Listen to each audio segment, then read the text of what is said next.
Akhir tahun 2024, belasan kasus narkoba diungkap jajaran Satuan Narkoba Polres Buleleng. 19 orang tersangka berhasil diamankan, berikut barang buktinya. Untuk itu Kapolres Buleleng menyatakan Buleleng kembali masuk dalam zona merah peredaran narkoba di Bali. Dalam konferensi pers akhir tahun 2024 yang dilaksanakan di Mako Polres Buleleng, Kapolres Buleleng AKBP Ide Bagus Widwan Sutadi menyampaikan bahwa konferensi pers ini merupakan wujud transparansi Polres Buleleng kepada masyarakat terkait capaian penanganan kasus, situasi Kamtibmas, serta langkah-langkah strategis yang akan diambil ke depannya. Penanganan kriminalitas kasus dari Satreskrim, ratusan kasus narkoba dengan barang bukti sabu seberat 1.184,96 gram neto, ekstasi 423 butir, dan kasus laka lantas.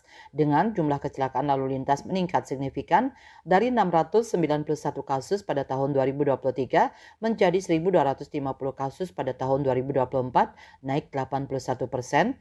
Korban meninggal dunia meningkat dari 103 orang 2023 menjadi 111 orang 2024.